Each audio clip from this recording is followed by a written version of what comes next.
Well, it's great to have you back on the John Fredericks Radio Network, the John Fredericks Radio apps. Thanks for being with us. Follow us, social media, at JF Radio Show, at JF Radio Show. Don't miss a beat. I have a special update from the White House. Got a press briefing today at 1 o'clock. So after that, we'll put a video out, tell you what's going on, as we always do. And you can follow me on social media. Don't forget, follow us on YouTube. We got our OG back, our original channel back. After 5 years of being banned, we got reinstated. Yay. So just go to YouTube, subscribe to me there, and put in John Fredericks Media. John Fredericks Media. YouTube page comes right up. You can subscribe there and get all the videos, all the shorts, everything we do right there on YouTube. So thanks for being with us. This segment brought to you by my friends at Vaping Technology. You know, those of us at Vape helped us quit smoking, like me. Pack and a half a day, 2 packs a day forever, not good. Now I'm over it. Except once in a while, don't even mention it. But President Trump made a promise to save the flavored vaping industry, and the stakes could not be higher right now. We need every vote we can going to these midterms.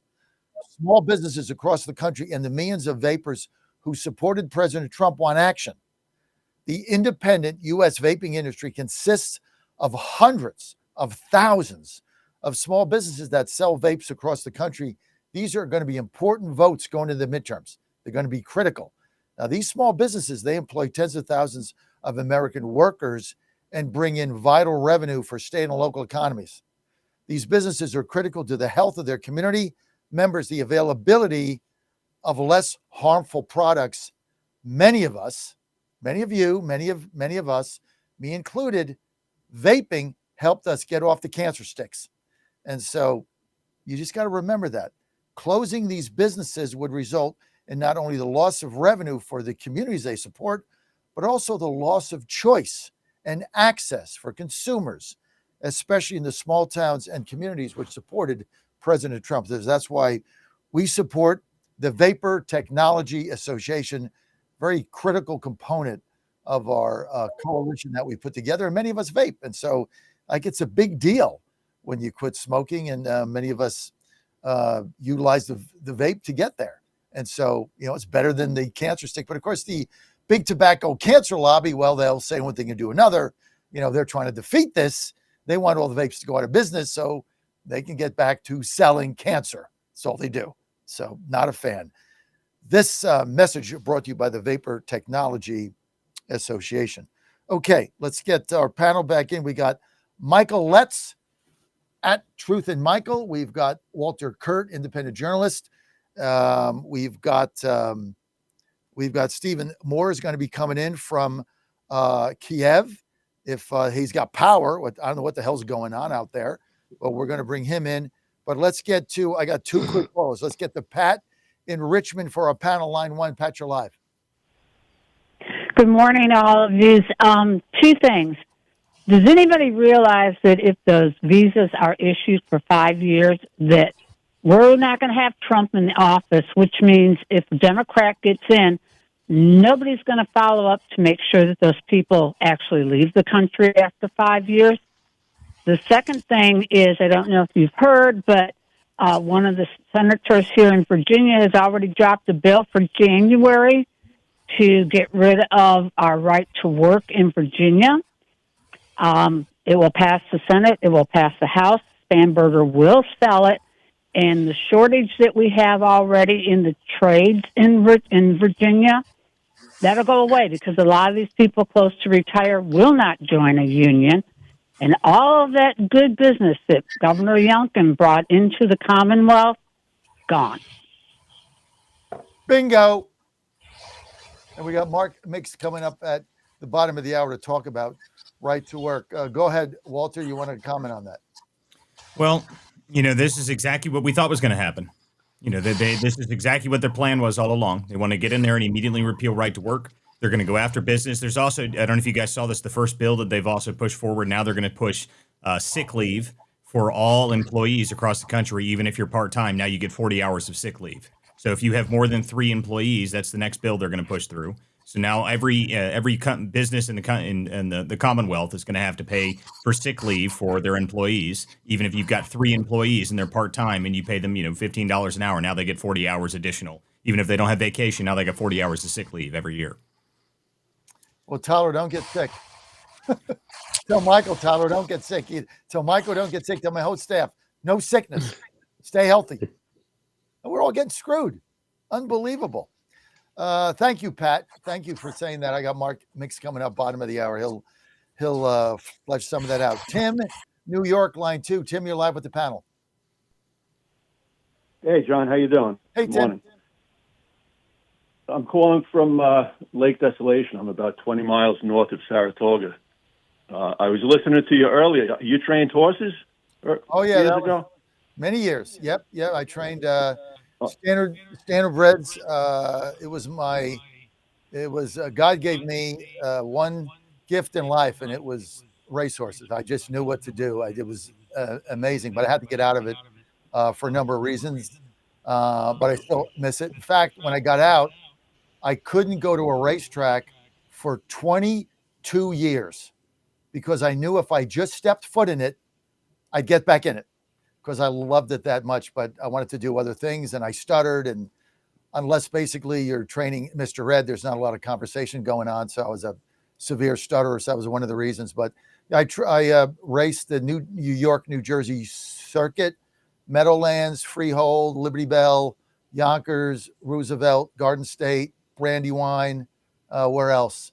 Then we go to Batavia, which is Vernon Downs. I had a couple stakes up there. So, yep, was in the business a long time. Wow. I'm originally from Brooklyn. I moved up to Saratoga because my grandfather was a horse trainer from like the 30s to the 60s. He was big. He's in the Hall of Fame. He trained 2 Triple Crown winners. But that's what brought me up to Saratoga. He was like the Babe Ruth of horse trainers back then. Well, you're living in God's. When God retires, he'd go to Saratoga. No doubt about it. All right, go ahead. Yeah. What's on your mind? Yeah. The visas, we got to get rid of them completely, and the illegal immigration's got to go completely, and even legal immigration. It's got to stop for a year just to get back on our feet, because these young kids, they're the ones that put him in office. They voted for him, teenagers, kids in their 20s, and he's losing them. He's losing them all. He's got to just get back on their side, because they're the ones that are going to be running this country. We're done, Trump has our support, but he's losing theirs. Let's turn this over to Michael Letts. Well, I think he's exactly right, John. Here's one of the key things that we've been talking about on this particular show. There's got to be accountability. There is a 2-tier justice system right now, and even with immigration. You came here illegally, you're a felon, period. And if we can't enforce the law, then what do we have? And I think that's where the American people are getting frustrated. You're beginning to see that in this last election. You're going to see it compounded exponentially in the next election if we don't do something to fix it.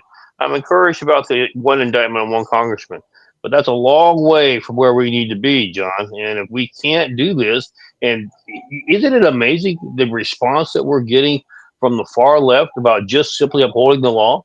They are attacking ICE stations, shooting at officers, doing whatever they can to keep criminals here.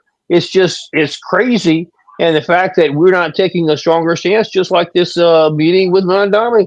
I'm sorry, I don't care who you are. You broke the law, you're gone. That's just the way it's supposed to be. And until we can project that and actually fulfill that promise, we're going to have a lot of problems in this country. The minute we start fulfilling this promise, you're going to see things change around dramatically, because people are going to start respecting the law once again. Michael, you're right. Tim in New York. Thank you, Tim. Tim, you want to have a final word? Go ahead. Yeah, just that President Trump, he's surrounded by people. Our word doesn't seem to be getting to him. It's like every president surrounds themselves with these people been in politics forever. He's got to hear what we're trying to say to him. I'm trying to get the message out. All right, John, I appreciate it. Your calls are what they pay attention to. What I say is like, yeah, John Fredericks, yeah, whatever, dude. It's the callers that matter. So thank you. And thank you, Tim. And good luck in God's country up there, north of Saratoga. Beautiful, beautiful place. My second favorite racetrack in the world, second only to Colonial Downs. Sorry. Okay, let's get to Stephen Moore. Stephen is live in Kyiv. Stephen, great to have you with us. We got Thanks for having me on, man. Walter Kurt, Michael Letts. Timing is good. This is why I wanted you on. What's today? Thursday. Last week, Ann and I had we dined with the new Ukrainian ambassador to the United States. Very accomplished young lady, very accomplished. We learned a lot, and now that we have a new peace deal on the table, they've agreed to sit down with me for a pretty long-ranging interview. I think it's on Friday or Monday. I have to check my calendar, but we're going to her residence for that. So that's great to hear. Yeah. So, and look, she taught us a lot. I mean, there's a lot of misinformation coming out on both sides. You're there in Kyiv. Looks like there's a peace deal on the table. I'm not going to tell you what the ambassador said because that was off the record. Just that she taught us a lot. I can imagine. What are you seeing there? Well, at first I want to just, Michael, there's an illegal immigration problem in Ukraine as well. When the Russians come over the border, they shoot them. So that's how they handle illegal immigration here in Ukraine. I appreciate that idea. I'll bring it forward. I think that's tremendous. Got a new rally point now. Thank you so much. Yeah, man. Yeah, let's get together next time I'm in the States. So I'm here. What's that? I guess that works. Yeah. Well, listen, I came here on. Well, I came here on day 5 of the war because, this is a fight for freedom, man. And I'm all about freedom. So, I came here on day 5 of the war to help. And then, and I've stayed because, John, as you say, there's just a lot of bad information that's getting to conservatives. There's a lot of stories that just aren't getting out. So I check them out and I tell people. And, what I'd say about this peace agreement is it hasn't changed for the Russians since 2022. And, they just have these maximalist demands that are just absurd. And while Putin is talking about peace agreements, he has he sent drones into Europe. He shut down airports in Munich, in Copenhagen. He sent 19 drones into Poland, destroyed buildings. He sent fighters into Estonian airspace. So this is not a man that is interested in peace. This is a man who wants to reunite the Soviet Empire. And anything that he does, including sign a peace agreement, will be a means to that end of taking over Ukraine and the rest of Eastern Europe. Walter, you want to weigh in here? Yeah, sure. The deal here is that this whole ordeal was caused by Biden's weakness, and then further on Biden's weakness, Biden refused to actually arm Ukraine at the beginning of this with what they needed. If they had done it properly at the very beginning, this wouldn't be nearly as big of a problem as it is now. I watched that happen. I'm all with you, man. Yeah, it's so obvious now that you can see it everywhere. Yeah. I mean, the deal is that Putin, he looked at what Biden was doing, saw a weak administration. They saw the Afghanistan withdrawal and they moved forward. And the other part of this is that, to Putin's eye, you look at Europe. Europe doesn't look like it's in great shape militarily. You go look at what UK is doing. UK, they now got there's a Russian ship that was just off of the coast of UK, and they were sitting out there with a spy ship, and they were putting lasers towards UK fighter jets. I mean, the problem is that the UK, they've got 60 ships and less than 500 aircraft now. They've got hardly a military anymore. Most of Europe has been relying on the United States for their military for so long that they don't really have a serious military anymore. So why are you surprised that Putin's being aggressive? Of course he is. And if the United States didn't back them properly at the very beginning of this, it didn't prevent the war, why are you surprised by Putin's aggression? He sees this as an opportunity for him, and he sees like he has the cards. And unfortunately, because of the problems with the Biden administration, he kind of does have a better set of cards right now. So it's a tough scenario, and it's difficult for the president to have to deal with this. Yeah, listen, I thought I was going to get on and have to argue with people. There's nothing you said, Walter, that I disagree with. And, Europe is pathetic. If you look at Belgium, Belgium holds something like $170 billion in frozen Russian assets. All it's done is tax them. And Belgium spends enough money on liquid natural gas, Russian liquid natural gas, to buy 71 Iranian-made Shahed drones that Putin fires into Ukraine and kills civilians. So now I will say, if you can't talk about Europe, right? It's Northern Europe, the Finns, the Estonians, all of the Baltic states, the Nordic states, Poland. The closer you get, the closer your capital is to Russia, the more you spend on defense. And a lot of those countries that we're talking about there spend more on defense as a percentage of their GDP than the United States of America does. And that's Eastern and Northern Europe. Western Europe sucks. France, it's always a good time to make fun of France, right? Macron is as weak as he seems to be. And he talks tough on Putin. And then again, another country that's buying a ton of Russian LNG. France is funding both sides of this war. So, it's ridiculous. And Spain. And so, yeah, I agree with everything you just said. Well, Stephen, there's one other part of this you guys will find this funny. A while back on my own show, we came up with this theory, and it's that essentially that we know who started the Ukraine war. It was actually Greta Thunberg. Greta Thunberg started the Ukraine war because she told all these people that the world was ending, and they shut down all their power plants, and then they had to buy all their power from Russia. So Greta Thunberg caused the Ukraine war. I mean, it's a real logic, and everyone can disagree with it because I'm right. I love that. Yeah. So it's, and look, and I'll tell you this, that Europe is actually stepping up. They're funding almost all of Ukraine's efforts right now. The United States, I think, has $430 million this year, something like that. So, as much as it's fun to beat up on Europe, they are stepping up right now. But as you point out, they don't have the defense industrial base. Here's something funny. I looked into this. In America, it costs $3,000 to manufacture a 155 millimeter shell used in howitzers. In Europe, it costs $8,500. So, why? I don't really know. But that's what they offer. So, but the good news is Putin is putting fear into these people because no one likes drones hovering over the airports, and so Putin is actually the best advocate for Ukraine's defense in Europe right now. But it seems, Stephen, like this peace deal has got real legs here because I think what is leaked out, we don't know all the details, but what is basically leaked out is they're going to freeze the lines, right? So they're going to freeze the lines, like wherever it is. A lot of what the Russian Federation has taken over or occupy is Russian-speaking territory. And, part of the Donbass region is they want a bridge to Crimea, which is never going back. So it looks like they're potentially agreed to A, ceasefire, B, peace, freeze the lines where they are. And from the standpoint of the Ukrainians, I think what they're going to say is, okay, we're going to accept that because right now they're, dropping drones in Kyiv, and it's just not a good thing there. So many people are dying.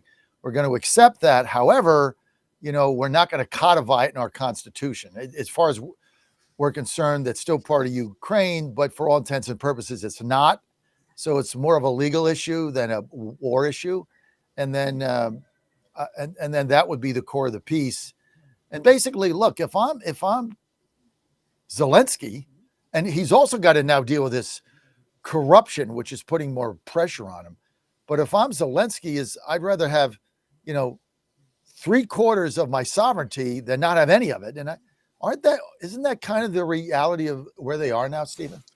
Yeah. So let me talk about the Russian speaking parts of Ukraine. I go there frequently. Okay. I've been to Donbass 20 times easily as recently as September of this year.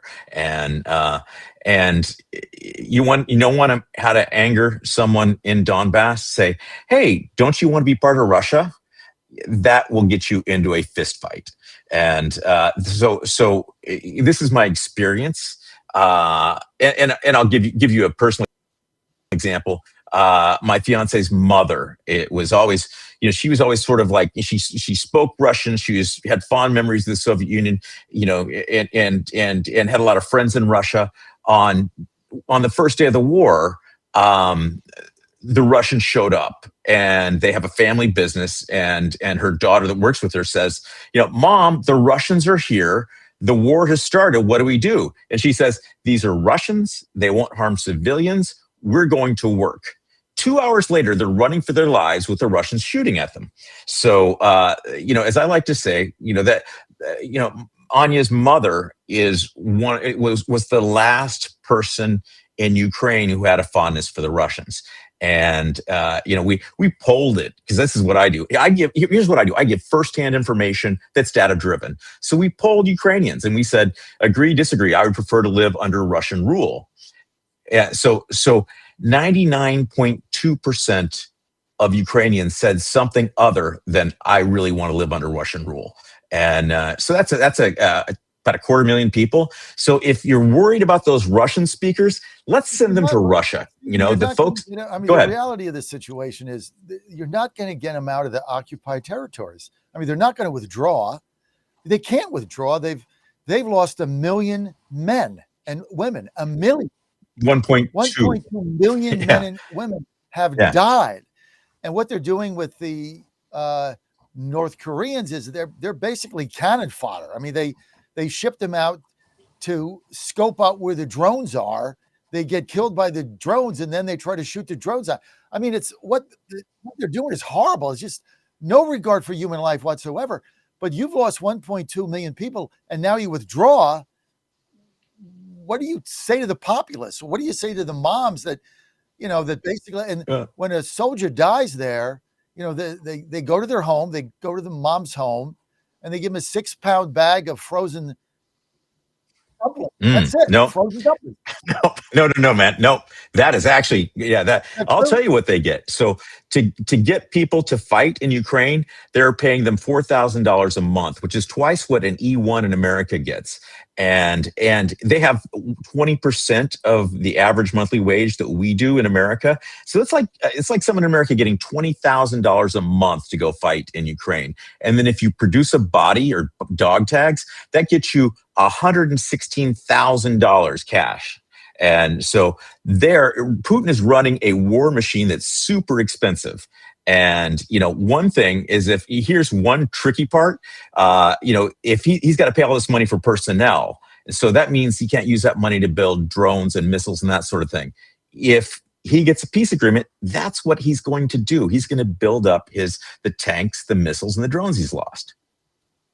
Well, you're not going to defeat them. So you got to have a peace treaty. I mean, otherwise, it goes on until Ukraine doesn't have any fighters left, and they're all dead.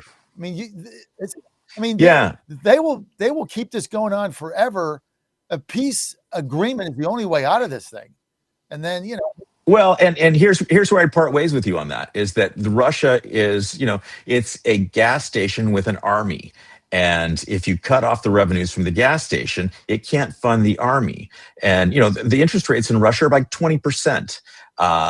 People are tired of it in Russia. There's been, hundreds of drone strikes now in Russia, and they've taken out about 35% of their refining capacity. So the idea that, Russia is winning is just not founded in the economics or what we're seeing at the front.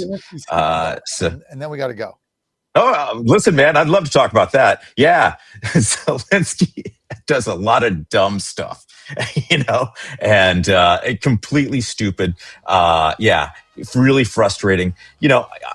I have a lot of friends in the front. I was talking to some of them that had just gotten back today, and they're just pissed at Zelensky. They're not out, fighting for their lives, fighting for their freedoms, fighting their family. For Zelensky to be scooping up, it's not Zelensky, but it's Zelensky's friends to be scooping up money out of the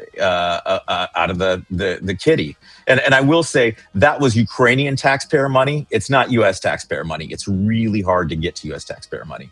But yeah, listen, man, no one is happy with Zelensky right now here. All right, Stephen Moore, live in Kyiv. Steve, want to thank you. People want to follow you, Steve. Where do they go? Yeah, go to my Substack. It's called Tales from World War III. Stephen Moore, STEVEN.MOORE.substack.com. Excellent. And thanks, man. Michael P. Letts, I'm going to give you the final word here. We got to get out. Well, I will tell you this: it's all done peace through strength, and that's the key. And whether it's abroad, whether it's home, wherever it needs to be, we need to show our strength side, and that's what we're hoping that this administration will do. All right. Follow Michael P. Letts at Michael in Truth, at Michael in Truth. Walter Kurt, people want to follow you. Walter, where do they go? You can go to WCDispatch.com. You can find me on X at WCDispatch, and you can always check out my show at 9 p.m. weeknights. It's The Political Theater. Thanks, guys. Hey, Stephen, thanks for being with us. Thanks, panel. And after I Really fun. God bless. Enjoyed it. Let's get together to get it again after I soon. get my interview done with the new ambassador, the Ukrainian ambassador to the U.S., very sharp young lady. I'll say that was very Yeah, very sharp. I met her before she left. Yeah, she is really on top of it. Really international impressive. lawyer. I mean, she's 40 years old, and you look at her resume, it's like, whoa, the hell did you do that? Yeah. Now she's got, she's a top diplomat there, but And if she's reaching out to you, then she's pretty smart. Agreed. I concur. Not only that, when they did the invite for dinner, this is how astute they are. They knew that my wife Ann runs the company; she's the CEO, so they made sure that she was available. They didn't give a shit about me; they wanted to be sure Ann was there. It's like, okay, you guys are smart. Anyway, it's all good. Thanks, guys, for being with us.